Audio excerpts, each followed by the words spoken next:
¿cómo puede recibir sabiduría del cielo?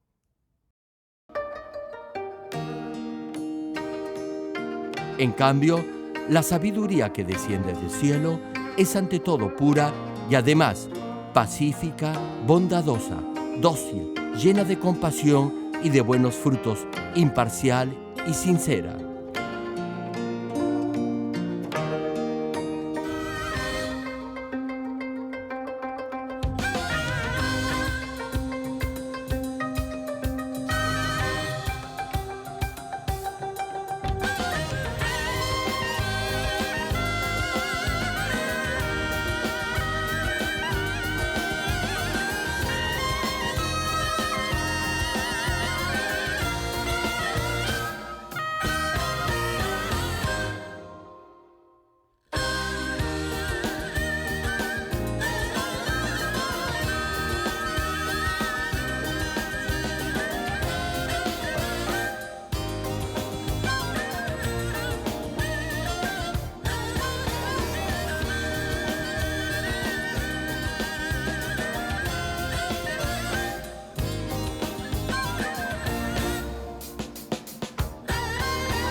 Santiago, capítulo 3, versículo 17.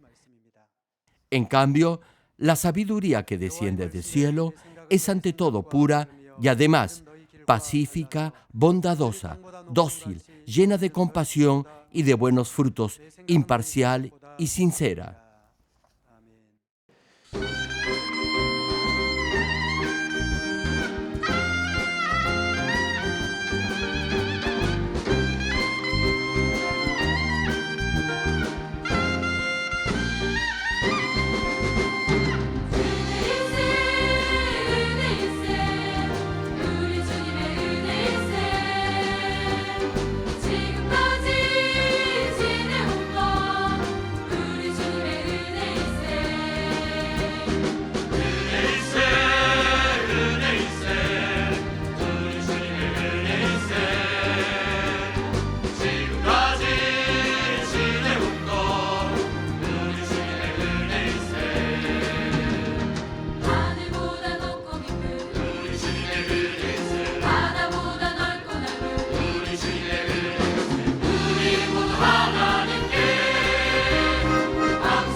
Amados hermanos en Cristo y estimado público, la Biblia nos relata en forma detallada acerca de Jacob, el padre de Israel. Él era muy sabio y obtuvo muchas cosas empleando sus propios métodos. Sin embargo, cada vez que lo hacía, no tenía paz. La Biblia nos dice que Jacob era mentiroso.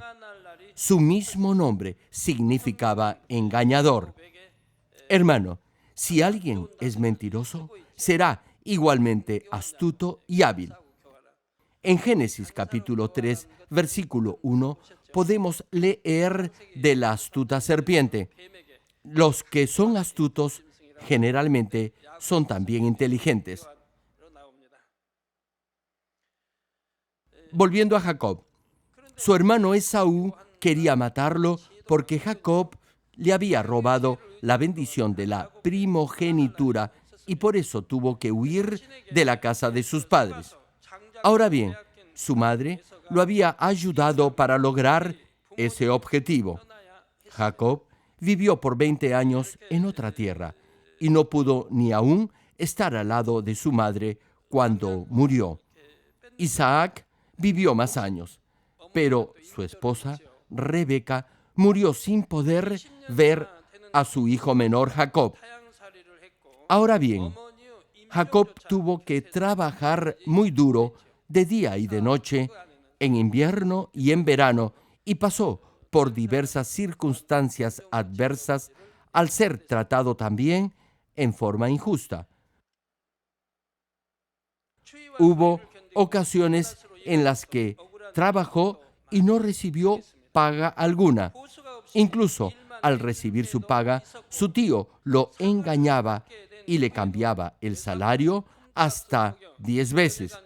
Jacob trabajó para su tío Labán por 7 años para obtener a su esposa Raquel.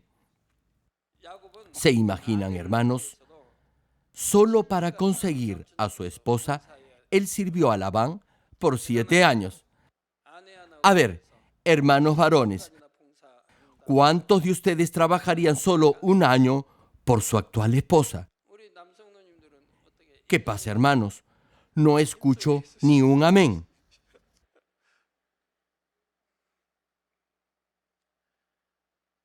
Como les decía de Jacob, como era dependiente de su tío, no podía quejarse ni reclamar. Tenía que soportar ese maltrato.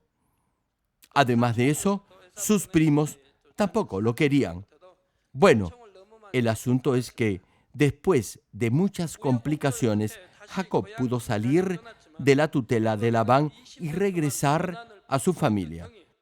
Sin embargo, en el camino de retorno se enteró que su hermano Esaú, quien había jurado matarlo hace 20 años, venía a darle el encuentro con 400 hombres armados. Oiga, hermano, debe haber sido duro para Jacob salir de la casa de su tío.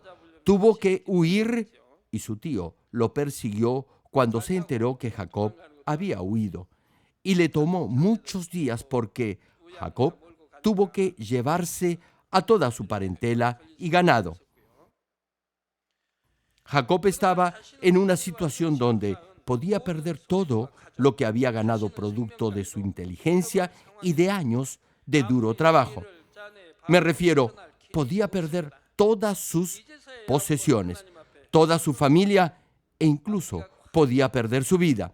No había escapatoria, no tenía dónde huir ni dónde esconderse. Solo entonces se pudo humillar ante Dios. Parecía que no había esperanza alguna para él. No podía regresar donde su tío. Había huido de su hermano Esaú porque éste lo quería matar y permaneció bajo la tutela de Labán durante 20 largos años.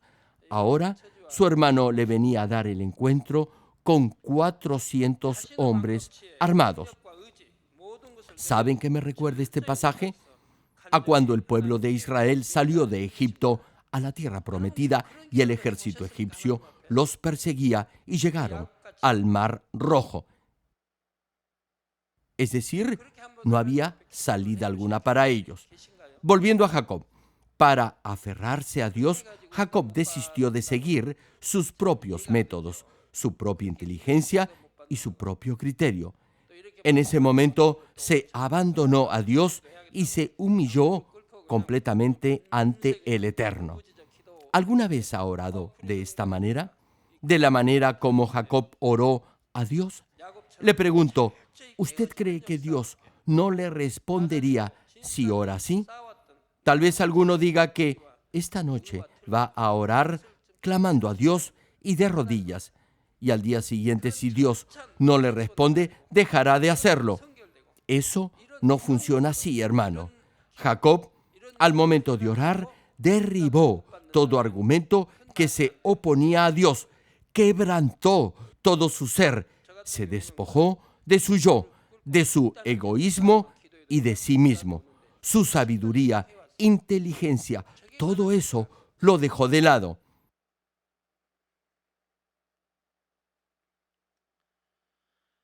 En ese instante se humilló ante Dios y oró. Hermano, le digo algo. Si se humilla y ora de esa manera, sería un milagro si Dios no le respondiera. En mi caso, por ejemplo, yo me arrodillo y oro por unos minutos y Dios me responde. Pero, claro, en esos minutos me aferro a Dios con todas mis fuerzas y mi corazón, humillándome totalmente frente a Él. Como les decía, entonces el Todopoderoso oyó el clamor de Jacob y todo dramáticamente cambió.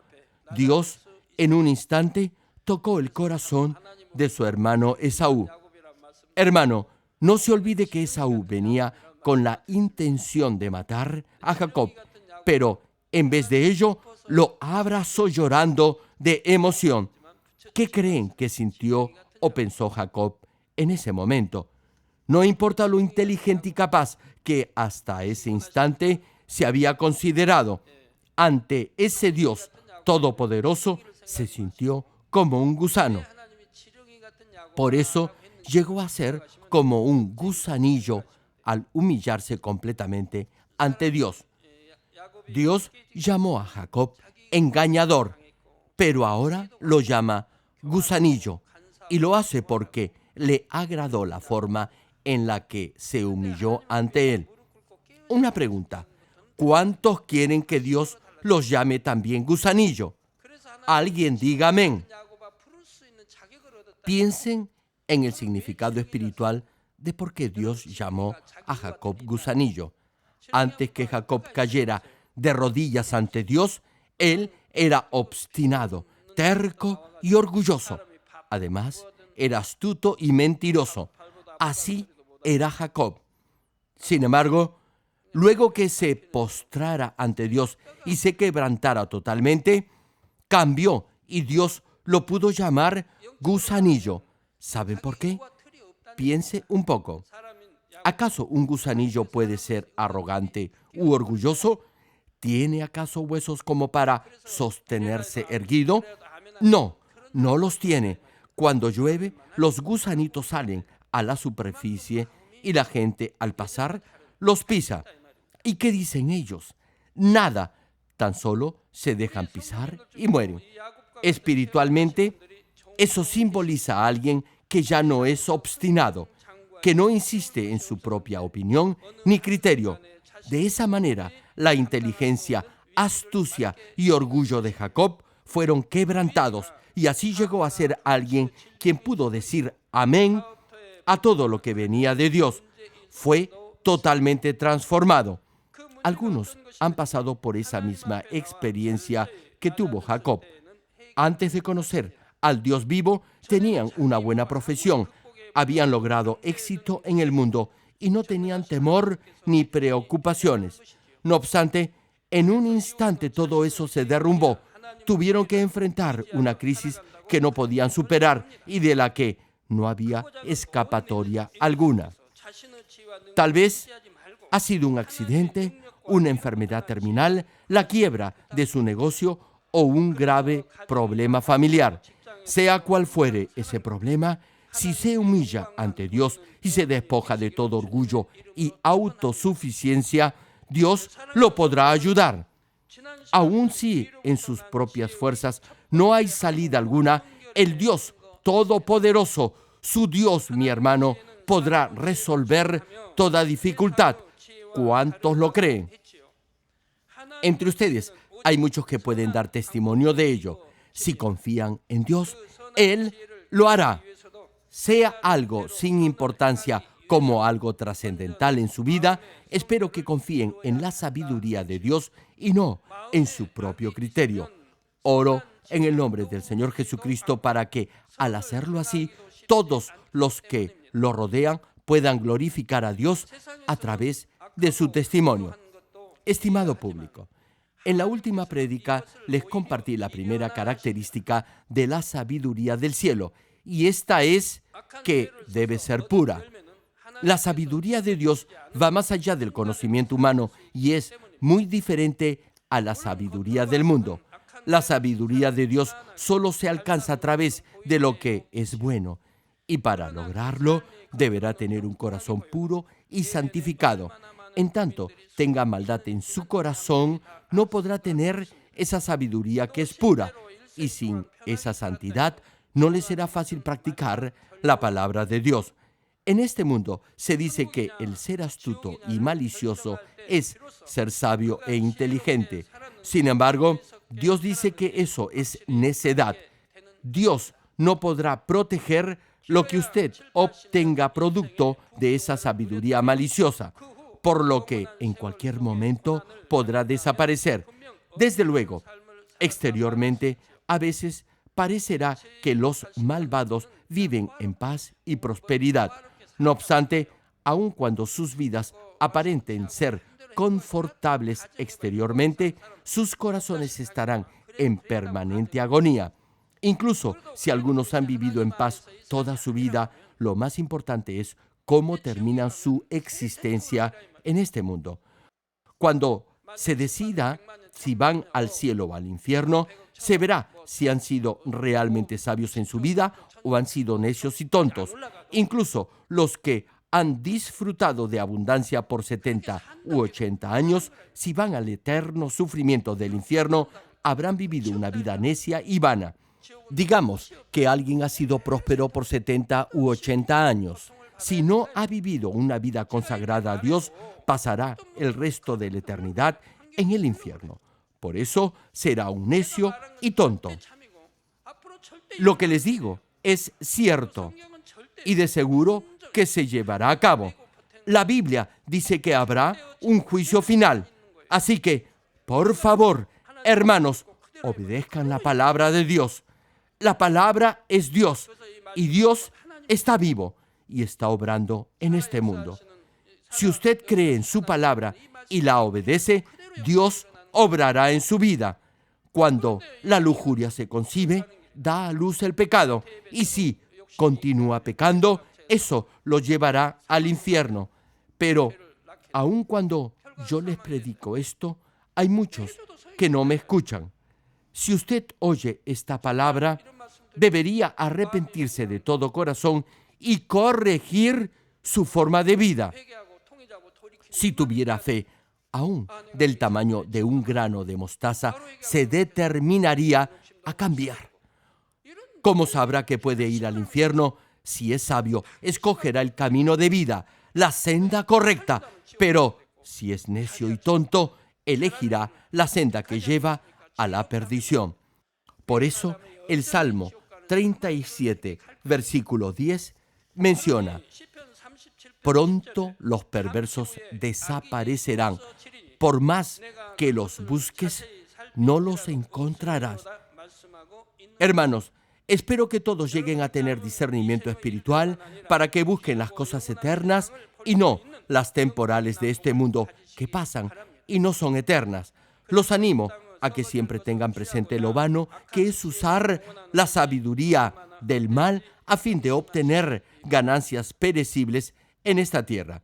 Es mi deseo que pongan su mirada siempre en las cosas eternas y espirituales.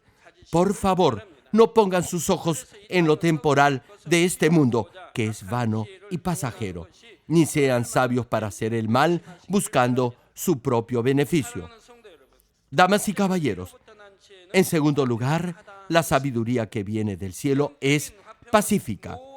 Espiritualmente pacífica significa que deberá tener paz en todas las áreas de su vida.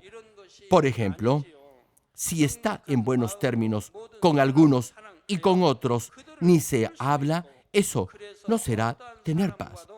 Hermano, hermana, líder, usted debe apreciar y querer por igual a todos y aprender a aceptarlos con un corazón amplio y generoso. De esta manera tendrá paz en su corazón y estará en paz con todos. Hermanos, hasta los malos pueden estar en paz con sus seres queridos, pero el mandato de Dios para usted es diferente. Dios le dice que debe estar en paz con todos, no solo con algunos, sino con todos. Escúchelo bien, hermana, se lo repito, deberá estar en paz con todos. Ahora ya debería entender por qué es importante estar en paz con los demás y debería empezar a cambiar en este mismo instante. Consejeras, líderes, todas ustedes deberían ser humildes y servir al reino de Dios y su justicia.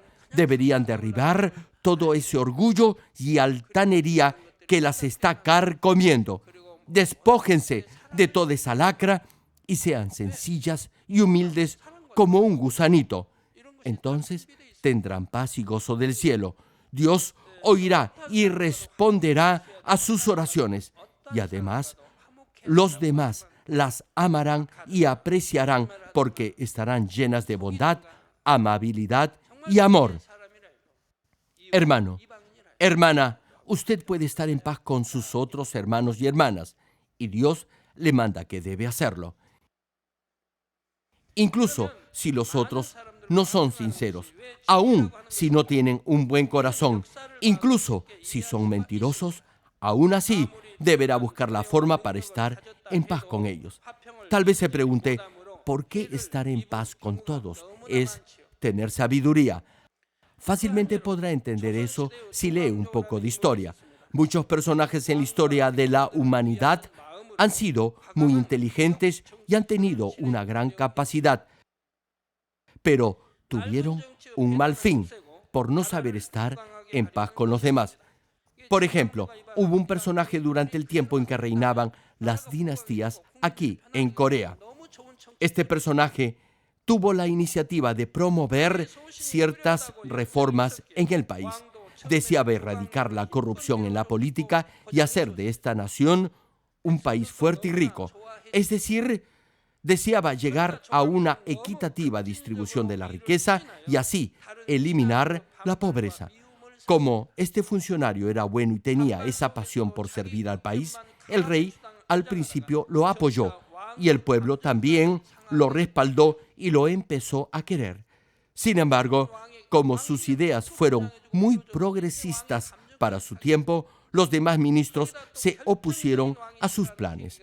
No obstante, a pesar de la oposición, continuó con su proyecto de modernización y anticorrupción. Esa vehemencia lo llevó incluso a tener problemas con el rey.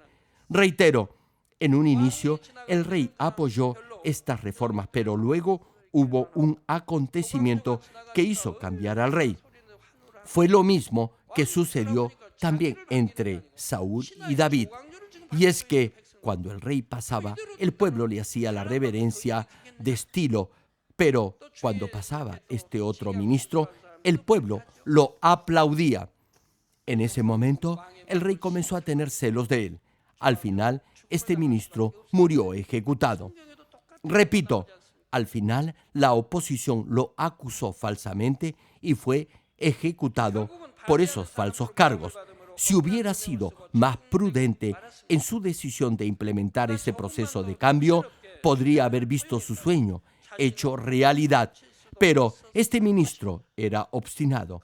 Pensaba que todo lo que hacía era lo único correcto por hacer.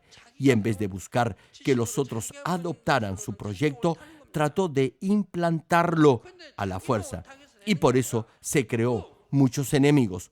No supo buscar la paz con los demás. Esta fue la razón de su trágica muerte.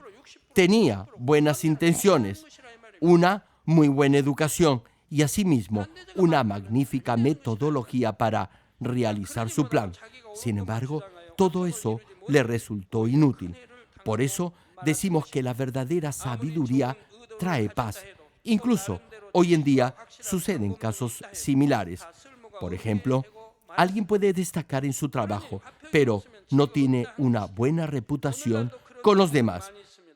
Los demás pueden decir que insiste tanto en su propia opinión y criterio que avasalla a los otros y hiere los sentimientos de los demás.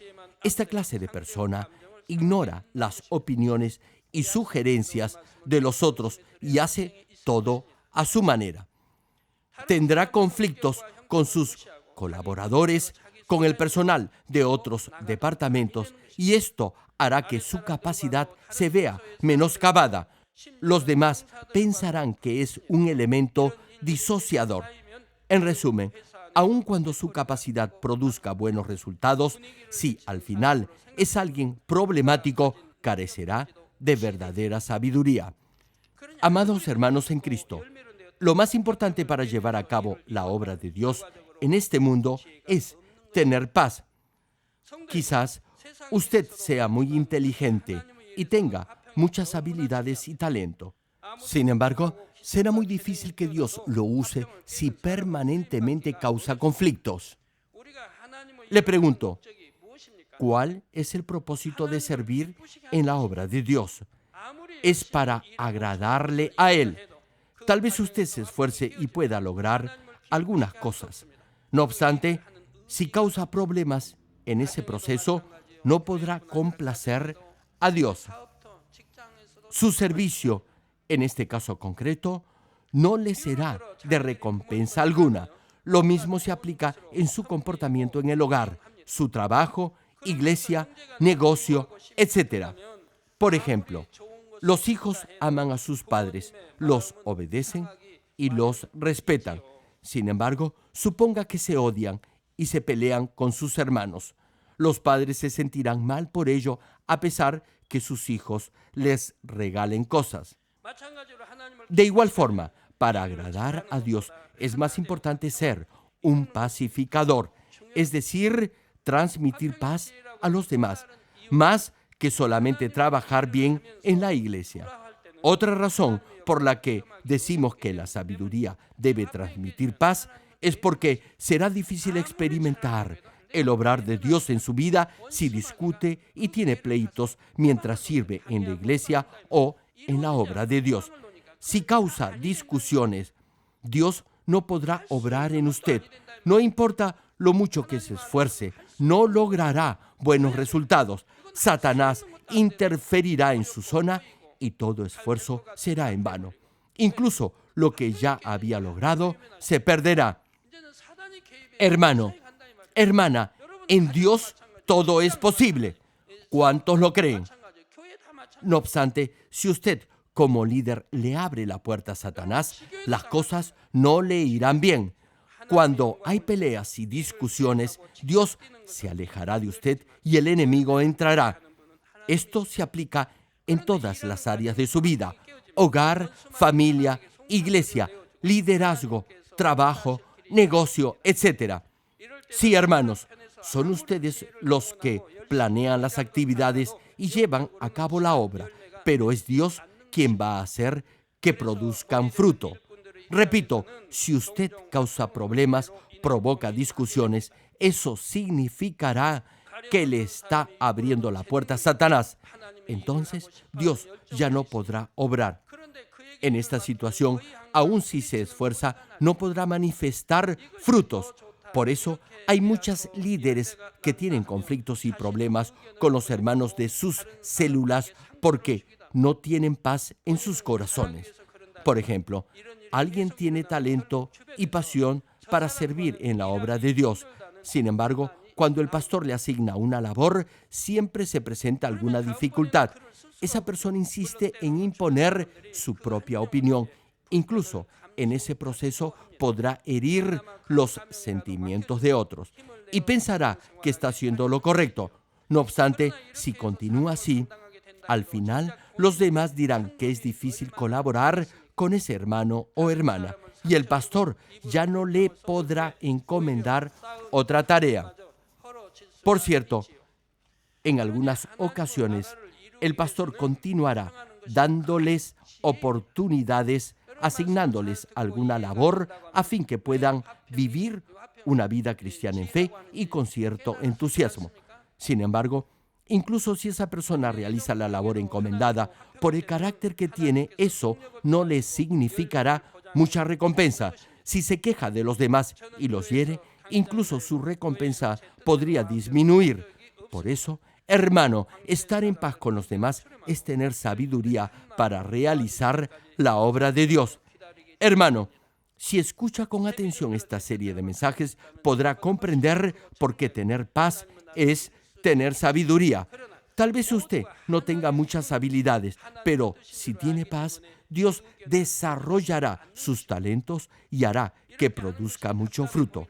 Hermanos, yo soy el pastor principal de esta iglesia. Aún así, jamás he decidido algo llevado por mi propio criterio o emoción. En cada situación oigo las opiniones de los demás y luego hablo con ellos para sacar una conclusión y tomar una decisión. Y después espero hasta que todos se hagan uno y se unan para llevar a cabo esa labor o comisión. Yo podría tomar decisiones en base a mi propio nivel de fe y a la visión que Dios me ha dado para llevar a cabo el reino de los cielos en este mundo. Pero como sé y conozco que la voluntad de Dios es que todos cooperen al unísono en este gran propósito, no insisto en mi opinión. A veces parece que esto retrasará todo y que no es sabio hacerlo. Sin embargo, cuando veo el resultado, me doy cuenta que esa ha sido la decisión más sabia. Tampoco me impaciento por hacer las cosas de acuerdo a mi propio criterio. Es la sabiduría del cielo que hace que Dios mueva toda circunstancia y todo lleve fruto. Querido público, no solo cuando hace la obra de Dios, sino también en su vida personal de fe requerirá de la paz que da la sabiduría que viene del cielo. Segunda de Timoteo, capítulo 3, versículo 12, señala al respecto. Es cierto, todo el que quiera vivir una vida de sumisión a Dios en Cristo Jesús sufrirá persecución. Hermano, quizás hay algunos que han experimentado lo que dice este versículo. Todos los que quieran vivir una buena vida cristiana de fe pasarán por dificultades o tendrán problemas. Incluso si usted se esfuerza más que antes atendiendo a su familia, algunas veces tendrá problemas con ellos. Por eso, la Biblia dice que a los que no son de Cristo les incomoda cuando uno vive y anda en la luz. Como ya se ha mencionado, en su vida cristiana en algunas ocasiones podrá enfrentar ciertos problemas. En estos casos, si tiene la paz que da la sabiduría del cielo, toda oposición desaparecerá y usted será apreciada por los demás. De lo contrario, podría incluso comportarse en forma irrazonable o desatinada y provocar dificultades en su vida. Pongamos como ejemplo un matrimonio entre una creyente y su esposo no creyente. Ahora bien, el esposo le dice a su esposa que todos los domingos lo deja solo en casa y añade que como la deja ir todos los días a la iglesia, ese domingo se quede con él. En esta situación, la mujer tal vez dé un largo suspiro y piense que su marido se está portando como un niño otra vez. Le pregunto, ¿qué pasaría si ella le responde a su esposo que él sabe muy bien que todos los domingos ella tiene que ir a la iglesia? Y le replica que si no quiere quedarse solo, la acompañe. Y sale apresurada de la casa con dirección a la iglesia. Con esta actitud, obviamente la mujer estará diciendo que lo correcto para ella es ir a la iglesia y que no va a aceptar las quejas ni regaños de su esposo. Sin embargo, le pregunto, ¿cómo entonces podrá evangelizar a su esposo y a su familia si se comporta de esa manera tan cortante, irreflexiva y autoritaria? A veces, la esposa deberá calmar a su cónyuge y tendrá que sonreírle a pesar que se sienta herida de vez en cuando. Ahora bien, no me malentienda, al culto del día domingo jamás deberá faltar. En esto nunca deberá ceder. No obstante, si tiene la sabiduría del cielo, hará todo lo posible por tener paz el día domingo. Deberá orar a fin que el Espíritu Santo le revele una forma para cambiar a su esposo. Por ejemplo, usted le hará su plato favorito, limpiará y dejará impecable la casa y además lo tratará con amabilidad para hacerlo feliz, especialmente los sábados. Deberá atender mejor a su esposo, más que los demás días, y procurar que él esté bien incluso si usted no se encuentra en casa. Sería mejor hacerlo todo el tiempo y no solo los sábados y domingos, pero en especial deberá hacerlo el sábado para domingo. Y el domingo, al venir a la iglesia, podría decirle algo como que le está muy agradecida por permitirle asistir a la iglesia y que quisiera quedarse con él todo el día, pero que el domingo debe ir a la iglesia. Y podría añadir que los feriados se quedará en casa con él. También le puede decir cómo Dios protege a los hermanos que van a la iglesia, incluso en caso de algún accidente. Quizás su esposo llegue a tener fe si usted continúa compartiendo esto con él. Si oye que aquellos que no van a la iglesia el domingo pueden sufrir algún accidente, incluso si en ese momento no tiene fe, la podrá tener posteriormente. Y antes de salir de casa el domingo para dirigirse al culto, le podrá decir con una voz suave y dulce que vendrá lo más rápido posible. Ahora bien, si le hace esta promesa a su marido, deberá cumplirla.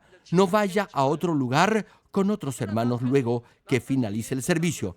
Deberá cumplir la promesa que le ha hecho a su esposo. Eso es tener sabiduría. No diga que todo lo que hace, lo hace por fe.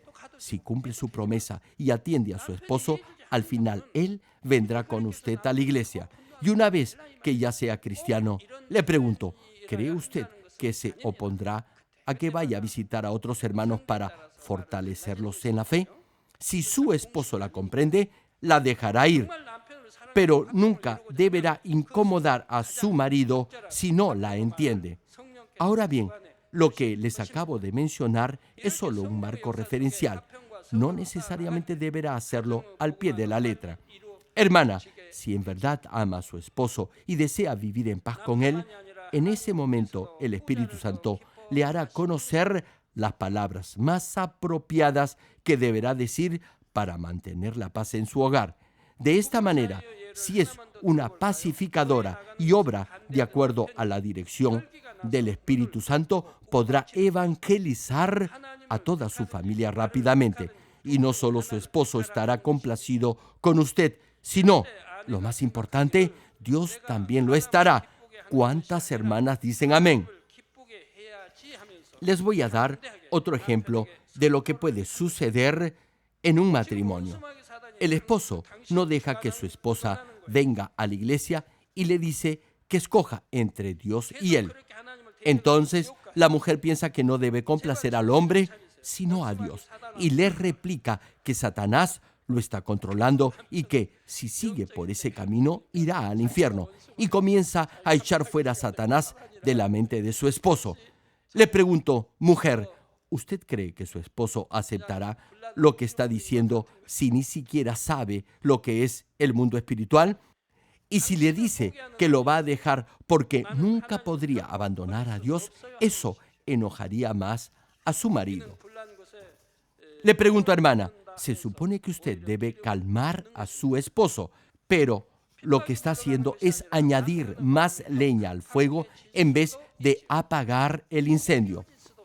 No crea que así su esposo la dejará en paz. Más bien, endurecerá su trato hacia usted y se volverá más intransigente con la iglesia. Desde luego, la respuesta o reacción será diferente en cada caso, dependiendo de la clase de persona que sea su marido. Ahora bien, si hay un fuerte impulso del Espíritu Santo, la esposa deberá mostrar una firme determinación para que su cónyuge pueda cambiar.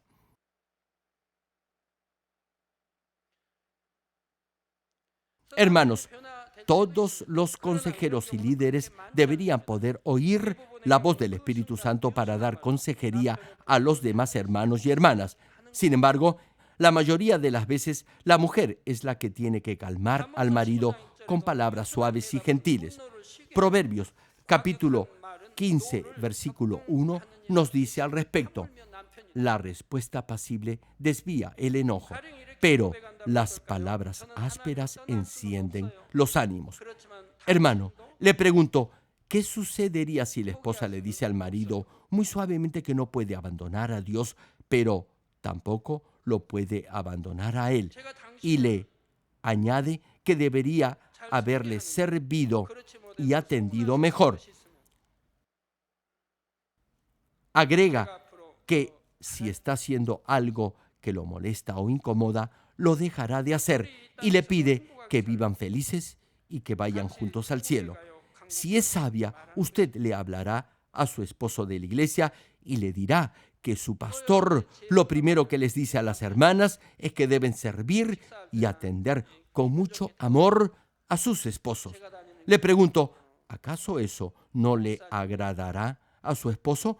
Claro que sí. Dirá, esa es la única iglesia que le enseña a mi esposa que debe servirme mejor. Desde luego, tan solo decir esto no tocará necesariamente el corazón de su cónyuge. Sus palabras deberán ser corroboradas con hechos. Hechos y acciones sinceras de amor hacia su esposo. No piense mal de su marido. No crea que le hace la vida imposible. Si piensa así, no podrá decirle cosas buenas. Si se enoja con su esposo y le contesta mal, no podrá tener paz.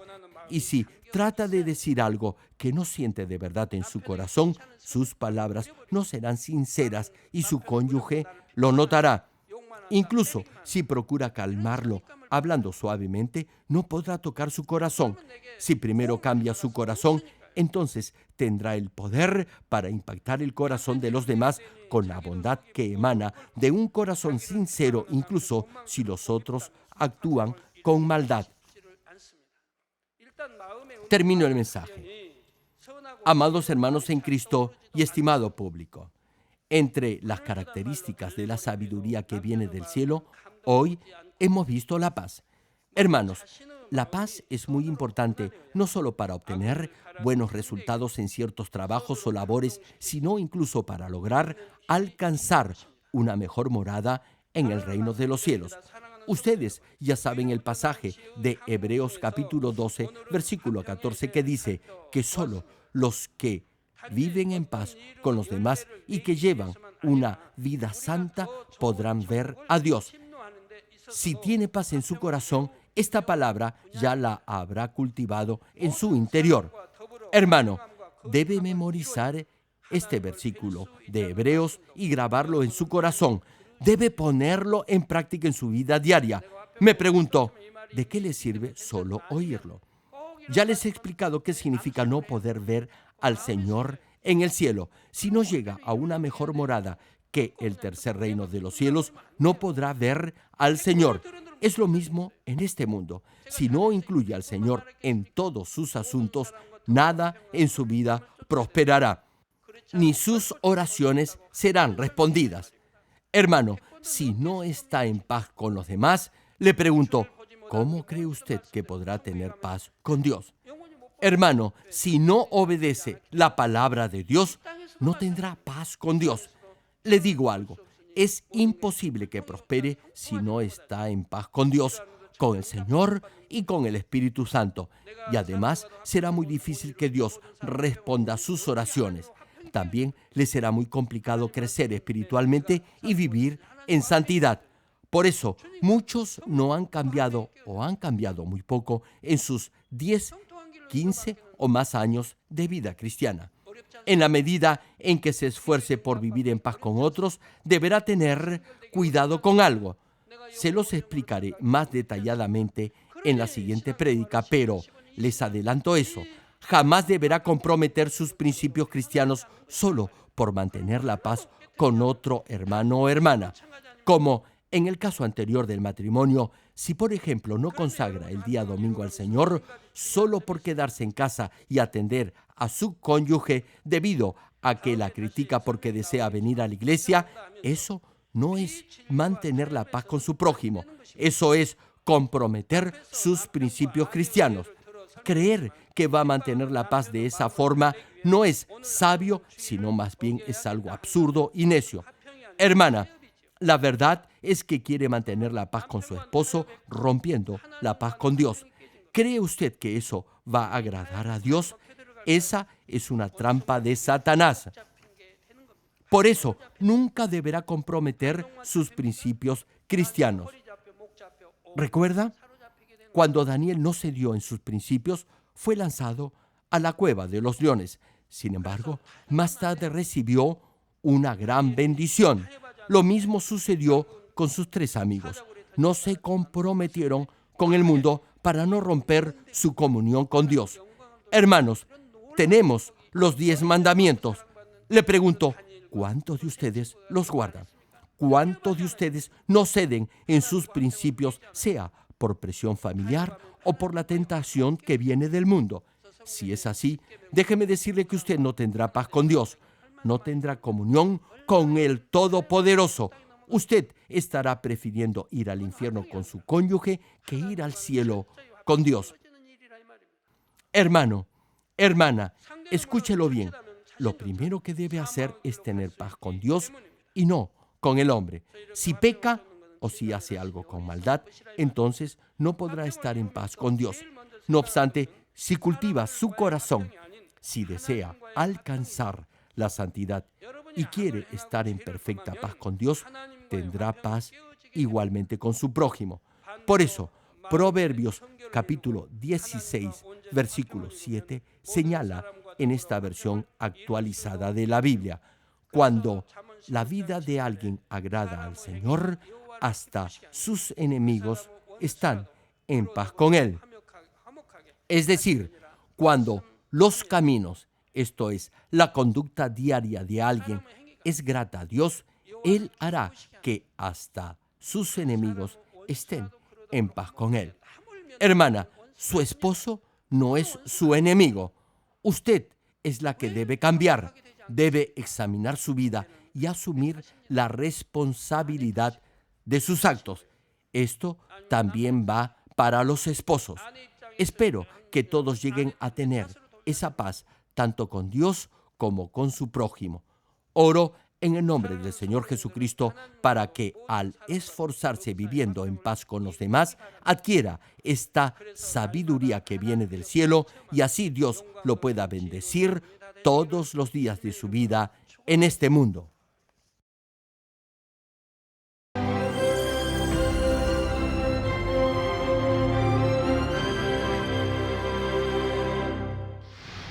Aleluya, Dios Todopoderoso de amor, pon tu mano sobre todos los hermanos y hermanas y sobre todos los miembros de nuestras iglesias en el mundo entero que están recibiendo con fe esta oración que trasciende el tiempo y el espacio a través del satélite, la televisión, el internet o que le están escuchando por radio o por cintas de audio en todo el mundo.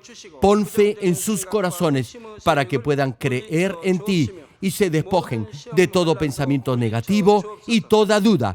Líbralos de toda prueba y aflicción. Quema con el fuego del Espíritu Santo de la cabeza a los pies toda parte enferma, incluyendo toda célula, tejido y nervio, todo órgano interno e intestinos. Que la luz de tu Espíritu venga sobre ellos. En el nombre de Jesucristo, ordeno al diablo y a Satanás, a todo tipo de enfermedad, germen y dolencia, ¡fuera! Quema con el fuego del Espíritu Santo toda enfermedad incurable y toda dolencia crónica. que toda enfermedad contagiosa, resfriado y fiebre desaparezca. Protégelos de cualquier tipo de microbio, virus y bacteria. Sánalos de todo tipo de cáncer, incluyendo cáncer al estómago, al pulmón, al hígado, cáncer de mama, cáncer al útero, al intestino y toda otra enfermedad como el SIDA, leucemia, apoplejía cerebral, presión arterial alta y baja, enfermedades cardiovasculares y pulmonares, diabetes, enfermedades propias de la mujer, enfermedad a la tiroides y toda clase de inflamación. Quema con el fuego del Espíritu Santo toda polio, derrame cerebral, artritis y hernia. Que todo tipo de dolor de espalda, de cabeza y toda clase de neuralgia desaparezca. Líbralos de toda epilepsia, autismo, depresión, neurosis y enfermedades mentales y de toda clase de parálisis. Que los cojos y tullidos se levanten y caminen. Restaura la vista y el oído.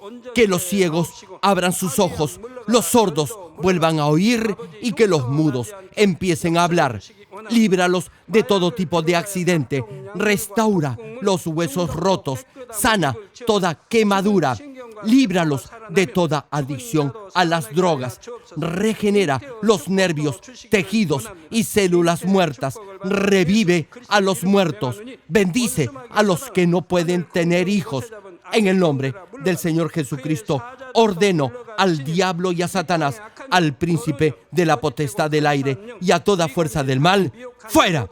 Todo espíritu maligno, inmundo, de engaño, espíritu de mentira, espíritu de división, de tentación y todo otro espíritu de iniquidad, ¡fuera! Ato a toda fuerza de la oscuridad y de maldad, y que la luz de tu espíritu descienda sobre ellos.